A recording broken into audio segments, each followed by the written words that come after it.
Welcome back to today's episode with me, Johnny Pardo. Today, I welcome back Angie to the show, and I'm excited for our conversation today. Hey, Angie, how you doing? Hi, Johnny. I'm great. Thank you for welcoming back. It's been a couple years, hasn't it? It's been a little bit. So lots has changed since then, but also things that we had talked about before have kind of materialized, come into being. So thank you for having me. It's an honor, and I appreciate this opportunity to connect. Awesome. Yeah, so I'll just give a quick introduction to Angie, and then we're going to dive into today's conversation. So, Angie is a personal trainer, Akashic Records reader, and projector profile 4 out of 6 in human design. Her passions are being grounded in physical fitness and lifted in energy. She believes all transformations start within and guides people to their inner knowing through the process of shifting energy. Like I said, Angie, glad to have you back, and it's always great to have individuals back on, and it's great to see you again because I know we're always going on our journeys. Things are always changing. Sometimes things more challenging, sometimes things are better.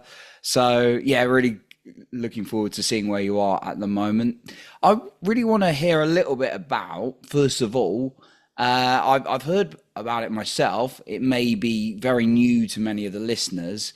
What is an Akashic record? And also, can you outline a little bit about human design to us as well? Yes.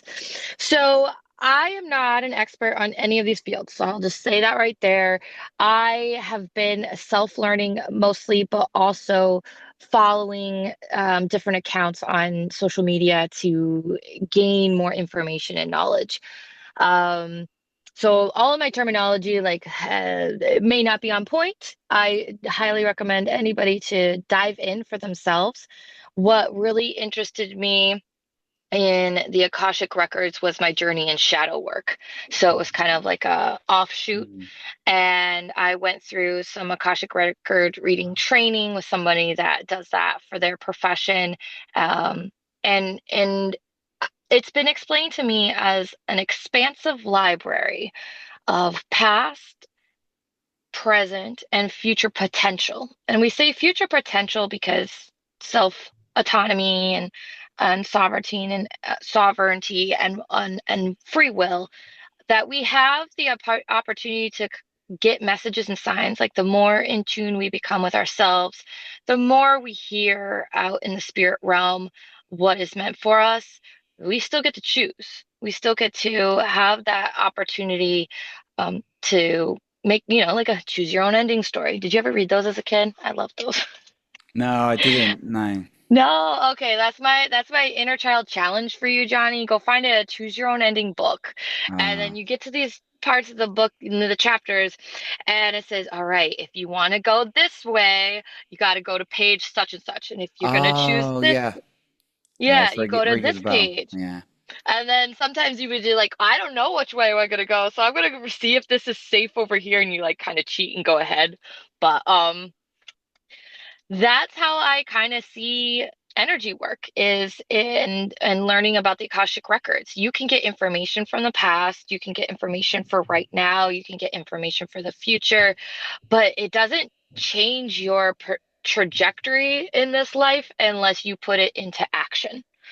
And it's an expansive library. You can tap into your spirit guides, masters and teachers, ascended masters and teachers, higher from the upper realm, the angels. You've got deities from the underworld and lower realm. So it's like everything works in together in that sense. And um, th the group that I was in when I got through that training, it was a small, intimate group, and it was just, became really good friends. And so we would kind of open our records all together and then see each other's messages and see visions. It was really impactful on my journey to have that connection with spirit and with my guides. And I see it as channeling. So there's an intentional prayer you can say to open up and sit and have that communion with the messages, with the guides, with the spirits, or it's just something that can be part of your daily life. I love to be in the woods, and that's where I feel I get a lot of my messages. But then as you build a relationship with this channeling, you start to see it in your daily life. And it's like little tokens for me. Some people see angel numbers or feathers, or I see specific numbers that are little messages for me. A lot of times it's vague, you don't know exactly, but you kind of follow. You know, like I'm supposed to follow this and see it through. Because there's a message. It's like a little scavenger hunt sometimes. Oh So that's wow. where yeah. But I highly recommend for people just to get curious. To get curious. Anything that comes across your path, get curious about it, go research or talk to other people that might know about it. And everybody's perspective is different. So nothing has to be just this way. And I think that you Mm. preach that or promote that diligently in your journey is there's always another angle to look at it and flip the coin or step through the door and see that person's viewpoint. Yeah, and it's like a mirror reflection. Mm. That's so interesting. Some of these things and these modalities and what you've come across in your own journey and discovering these.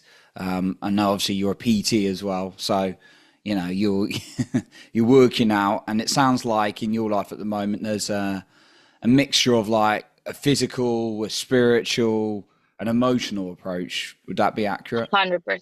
100%. So when I was an athlete since an 8-year old, played on a cute little play and learn softball team. Mm, And then I continued to play through middle school, high school, and even college. I got the opportunity to play softball and soccer through college. So I always identified as this jock. And then I carried him through my life after college, through fitness. I started working at a YMCA as a custodian just to be like, I don't know what to do here. Even though I was an athlete majority of my life, I really wasn't taught about fitness or strength training or anything to do with physical health or well-being care, fitness. It was always to be an athlete to perform. You go do these practices, and we weren't even really given training programs or exercises outside of the practices because it was intense on the body as it was. I played multiple seasons in or sports in the summer, so I was always in shape, but it was for the game. It was to mm, show up for the game to have that performance. And it wasn't really about maintenance or healthcare in general, functional living. So when I started working at a YMCA, I had a whole new world of fitness open up to me. And I also had been away from my teams and sports that I started to gain weight and I wasn't sure how to manage that. It was a very, because it kind of happens with a lot of professional athletes that they've been used to this regimented schedule for so long that they've never handled it on their own. They've had coaches and trainers and dietitians and all of the people to support them in their career.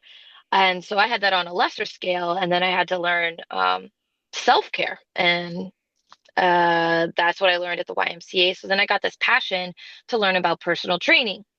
My life took me in some different directions at that time, so I wasn't able to follow through with that until this past year.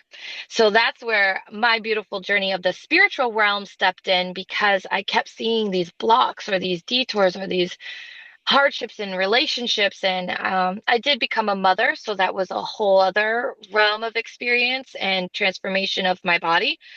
But I never wanted to adopt the idea that they ruined my body. I heard that narrative too much, and it's extremely destructive for the mother that brought in these beautiful gifts into the world, and for the gifts to hear that they caused destruction or heartache out of the womb. So I knew that in order to change that narrative, I needed to model a different example, and it was my responsibility to take ownership of my body and my healthcare, and to promote all the body positivity and um, well-being for my children, to see a strong, powerful mother. I have two daughters. Mm, So when they came into my life and I was feeling at my worst, and on my Instagram, one of my first posts is about where I was at my heaviest. And then I lost 70 pounds, but I felt flat. I felt like I was an empty shell. So then the other part of that post is where I'm at now in ownership of my body and strength, because through my time at the YMCA and then getting into personal training, I learned how to build strength through the physical and the muscle. But then this is the spiritual side that came in. I went through a cancer journey, and everything I thought about being healthy was stripped away because I had no idea where this cancer came from. I had no understanding of why my body would develop something if I was eating right, mm, doing all these workouts, and then training other people to be like, let's get healthy so we can avoid disease. And this is what opened my eyes to energy and the spiritual awakening of the internal processing of our minds, our hearts, all of our other organs, and our chakras highly impact um, our health. And I had gone through some intense heartbreak, intense um, life uprooting, like never knowing where home was, not feeling safe, feeling displaced, feeling not enough, feeling unworthy, feeling just all of the self sabotage and self destruction, and that, like, why am I here kind of energy. And I recognized that my heartbreak and that woundedness had created this dis-ease in my body, and it manifested in cancer. I had breast cancer. So that's how I connected the dots, and that's how I started to go on the healing journey. And that's how I got into things like shadow work and the Akashic records and human design, because I needed different answers than in the gym. I mm, needed different understanding than building muscle and becoming sculpted. And I had always known that there was a season in my life that was meant for the physical to really get sharp on that and have transformation externally, but that at some point it would catch up to need to be internal. And so the cancer brought me that journey of the opportunity to go internal, to have complete separation from those things that were exhausting me, and to now have a whole new way to reach my clients. mm, So when my journey took me different routes and I wasn't able to fully step into a training career, I thought I had failed. I thought, again, mm, that the narratives of I'm not good enough, I don't deserve this, or who are you? You don't know enough. And that's the time frame I had met you through a business entrepreneur community, right? mm, And I was kind of in the depths of that journey. And now I'm on the other side and celebrating that I was able to work through, well, first beat cancer, um, remove myself from a marriage that was creating self-sabotage patterns and destructive and toxicities that needed to be untangled, like partly me, partly him. And I woke up from it and I said, I can't keep this cycle going. I need to handle me, and release myself from this trying to fix anybody else, and not even trying to fix myself, but saying, I'm going to sit with this and see the messages that come through. And then I was able to push through other fears of failure, and get the certifications that I needed to step into a corporate setting of training. And this is the gym that I'm at right now is the first place that I've experienced in the different states that I've lived in, and the different facilities, fitness organizations, and independent as well, because I worked with other trainers that would just have their own businesses and they do it like a third contract, or yeah, on their own.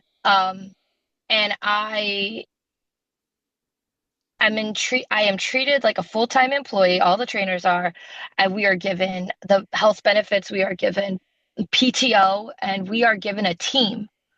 And I feel that safety of structure as a single working mom to then be in a position to be seen. And this is the part of human design. For me, I'm a projector and I'm a seer. And when people invite me into their space and their energy, they want to work with me, I'm able to open up a whole new perspective for them and show them future potential, which is where the Akashic record steps in. So Yeah. it's this beautiful combination of, hey, you want to work out? Cool. We've been taught that that's the thing to get healthy. Go get into a gym, right? Well, now you've got someone like me that's gone through all of that aspect and sees a bigger picture of what's going on in your home life, what's going on in your work life, what's going on in your mind, what's going on in your heart. What are things from childhood that are still haunting you or they're still taking up space? What things are stuck in your body from trauma? And then we shift it out. They, they have to build trust. You have it with your clients. You build a safe space, and then you have an opportunity to have these conversations where they can see, oh, there's more to it than getting on the treadmill. There's more to it than lifting a barbell.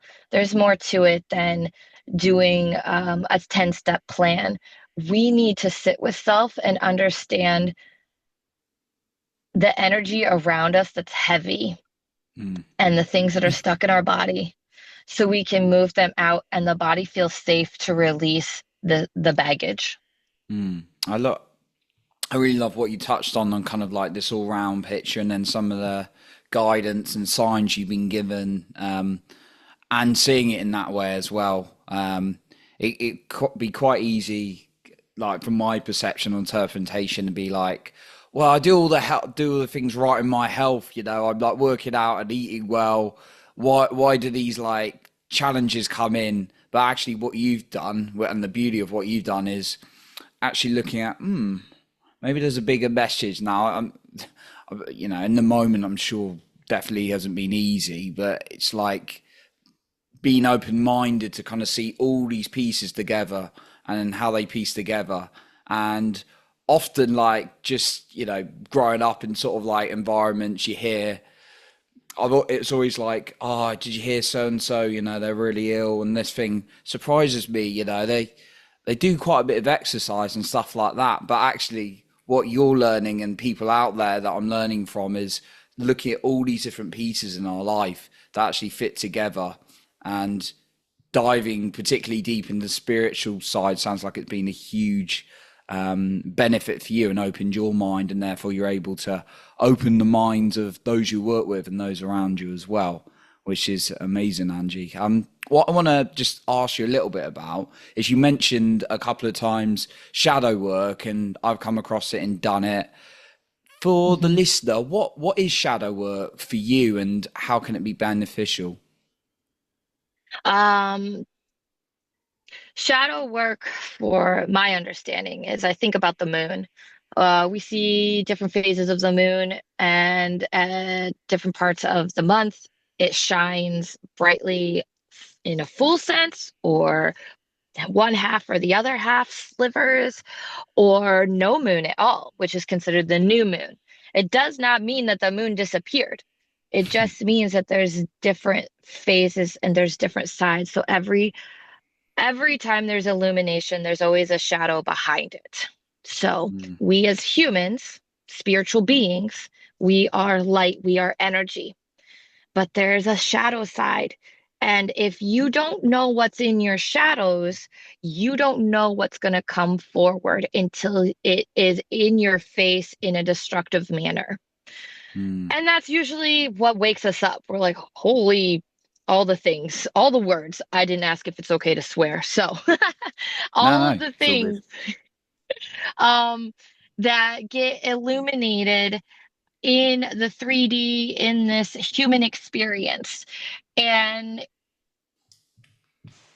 I look at being in the shadows as information, as an opportunity to dive deeper into my knowing of self and kind of untangle the pieces and to give clarity on why is this coming to the surface or why is this coming to the light in my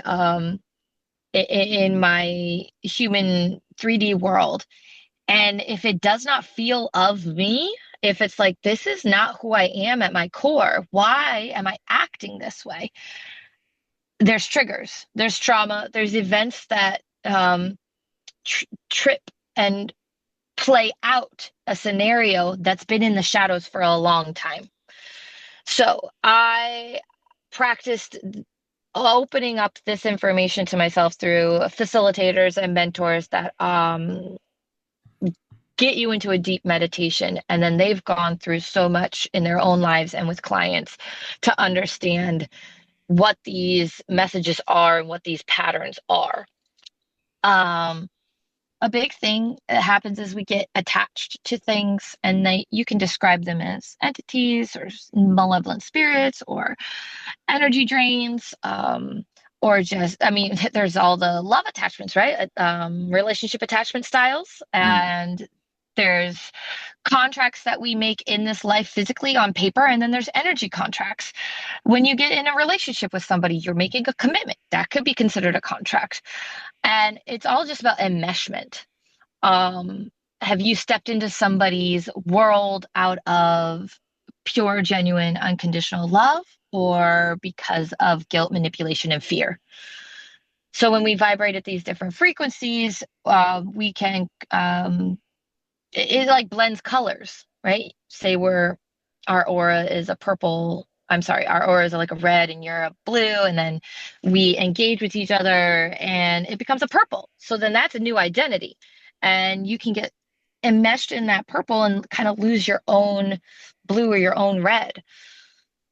And Mm. where I see the shadow work, if you really want to get deeper into studying and where it originates from, is Carl Jung. Are you familiar with that Carl name? Young, is it? Yeah, Young. Thank you. Young. Yeah, I always Thank you. struggle with his name. Even though it's a simple spelling, it's like, how do you pronounce it? Right? The psychologist, yeah. Yes. Um, so I see it as an opportunity for more information. The Akashic Records to me is kind of the upper realm and gives you the illumination of things, and the shadow work is like the dark side of the moon. That's a beautiful song, right? And it gives you an opportunity to see behind the scenes what is it's not that it's lurking, it's just it's been forgotten and we're here to remember. Mm. So yeah, I loved your explanation of it. It was yeah, I've heard like different people talk about it and done a bit of work on it myself as well. But what I kind of got from you was it can be quite a useful indicator of why sometimes it's not the full picture, but it can be a high indicator of why we're behaving or going a certain way. So maybe it's an opportunity. Oh, I keep getting into the classic one, the relationships that don't serve me or they mistreat me or whatever, something like that. It's like, what's lurking in the shadow there? Or I keep Yes, overspending my money. There's another one example. What's lurking in the shadow there? Maybe there's unmet need in the shadow. So yeah, that's what I kind of got as one of the things to look at there a little bit. Angie, absolutely. want to like you've been doing quite a lot of final thing I wanted to touch on is you've been doing quite a lot of like deep work going really within from like your journey and it's got you to that and it's always an evolving process. I believe like we're never done. We're always students, we're always learning, we're always looking. um for the individual who might find it particularly quite difficult to sit with themselves, you know, even Mm, they got that willingness to just sit with themselves and be like, what's going on, but find it a little bit overwhelming. Was there anything that right. helped you at the start of like your journey when you started like uncovering more things? Community. Mm, knowing that you're not alone and that you're not a freak. You're not an alien. You're not uh, displaced. You do belong. And it's tough to find community because it's like dating. It's like what's a good fit? What's a good match? And if there's any sense of insecurities or fear of opening up, that there feels like a limitation of how to engage in a community.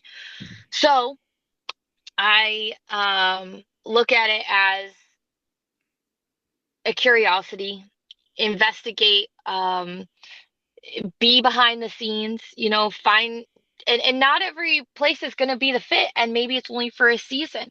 Um, because I was a military spouse, I got to practice. I'll say it that way. I got to practice living in a lot of different places and friends coming and going. And there was a lot of feeling of isolation in like, oh, I invested all that energy, got really close, and now it's faded because of distance, physical distance. You can stay close to a degree through your phone, but I think we all learned through COVID that is it's not the human connection that we crave, that Mm, we are on this earth for. We love to be in someone and sitting in someone's presence and knowing that we can be all versions of ourselves. And other advice is release expectations, find acceptance as you go through the journey of looking for a community, sitting with self in mm, your favorite space. For me, it was woods. It's also the gym, and I believe a big reason that physical movement is part of my passion because when people are having a hard time sitting with themselves, this gives them an activity, some type of activity to move through, but then a trainer or a facilitator that understands there's more to it than just checking off the box of how many reps that they did or checking off the weight of how did they progress in lifting or are we losing? I love that my clients see beyond my abilities, that it's not just about um, the results on paper. It is about what happened outside in your life to celebrate. And I will promote people to celebrate these little wins. I'll tell them to say, I love you in the mirror, have that relationship with self, and ask. It's okay to ask for help when you do need regulation. And that's the biggest thing. It's mm, learning self-regulation is a modeling practice from others. If we've never seen anybody else be regulated, we have no idea how to do that. And that goes right back to motherhood. That baby, when it's first born, it's put on a mother's skin. That's the biggest desire and request is that moment of skin to skin because that baby is left from being right by the mom's heart and internal organs of rhythmic regulation to externally removed. It's a very traumatic experience for that baby and the mom. So if that baby needs to go back on the mom's chest to feel the heart and feel that calmness, like, okay, I'm home. And that's what every human needs throughout their journey. It does not stop because the umbilical cord got cut. It does not stop because they reached a certain age level of, oh, now they can sleep in their own bed by themselves. It does not stop because they started to go to school and they need mommy and daddy less. No, you will always forever need modeling of what self-regulation is. And if you've always been in survival and chaos, then you need an opportunity for someone to co-regulate with you and teach you those tools and skills. And then this will take me to human design. I'm a profile 4/6. That means I'm a people connector and I'm a model.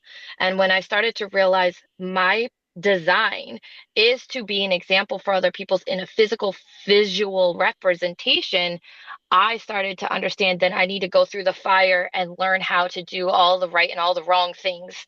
And I don't attach to right and wrong, but just for lack of better words, is that first of all, it was through my motherhood for my kids to see, but now for adults and whoever comes across my path is like, oh, what did she do different and how is she okay? mm. It's all Yeah, right back down to self-regulation. Mm. Well, some great tips there, Angie. I love what you said about release expectation and invite acceptance a little bit more, and then the power community as well. And yeah, knowing for me, sometimes the community might not be right for you. Sometimes some people aren't, and it doesn't mean they're bad people. Sometimes people aren't the right people to share with. Just means you got to find your right fit, right? So some great takeaways there, Exactly. Angie. So Angie, really appreciate your time on today. I know you're a busy woman, kids, PT, and doing all these other things. But Yes. yeah, just wanted to ask you finally where the listener can find you or reach out if they want to find out more about some of the things you're doing at the moment. Absolutely. Yes. So right now my Instagram is the most active. I have some like websites, things in working and plan, but I talk about my journey since before breast cancer and through breast cancer and divorce Mm. and single motherhood and then personal training. So it's a conglomeration of things, my spiritual journey as well on my Instagram, and it's at Fenster, Fenster 19. Um, that was my nickname in college for as I played soccer and my jersey number. So there's my athlete that continues through my journey with me. Got it. No, love it, Angie. We'll be sure to link that up in the show notes below for your Instagram to follow your inspiring journey. So once again, Angie, thank you for coming on today. Oh, thank you so much for Johnny, for inviting me and allowing me space to be heard and to be seen. I Of, appreciate you. of course. So that concludes our episode for today. And remember to lead with your heart and not with fear.